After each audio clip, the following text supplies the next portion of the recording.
Hello students, my name is GYAMFI and you are welcome to today's lesson, Chemistry SHS 1.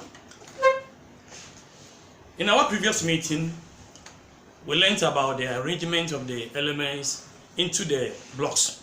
I mean the S block, P block, D block and the F block. Today we are moving a step further. We are moving to another topic, also a classification, and this periodic classification of the elements. This is what we are going to do today. Before that, let us look at the objectives of the lesson.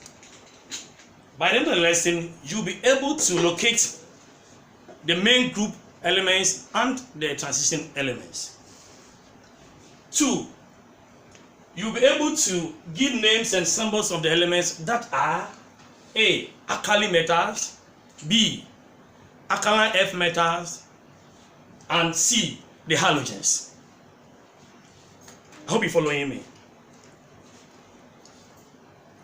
Now today we are going to dwell much on the main group elements.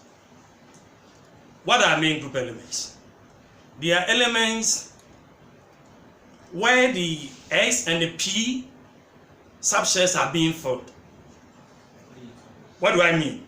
I mean that any element whose valence electrons fall into either X or P or both subshells qualifies to be a main group element, and it's made up of the S block and the P block. So we can see these are the elements in which the S and P subshells of the highest principal quantum number are being filled. As I've said, that if an element has its valence electrons fall into the either X or the P subshells, that element qualifies to be a main group element, and it is made up of the S block and the P block elements.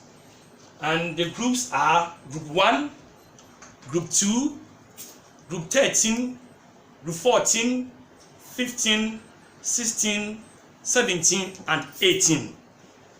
If you want to use the other way, it's made up of group 1A, 2A, 3A, 4A, 5A, 6A, 7A, and 8A.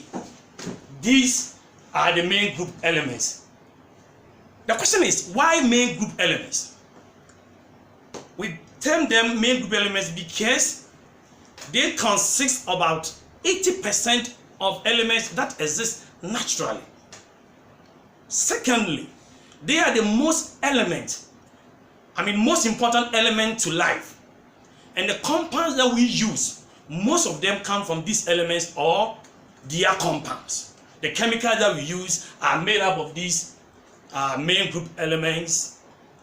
And let's look at the periodic table to illustrate what I'm saying. This is a periodic table chart. We have the group 1 here, the group 2, the group 13, 14, 15, 16, 17, and 18. Or 1A, 2A, 3A, 4A, 5A, 6A, 7A, and 8A. So we call the main group the A family. They are the main group elements. Now let's also look at another class called the transition elements. What are transition elements? Transition elements are elements that have incompletely filled D subshells, or they readily form cations with incompletely filled D subshells. And we normally call them the B block, not the D block elements. I listed them here that we have group 13, 14, 15,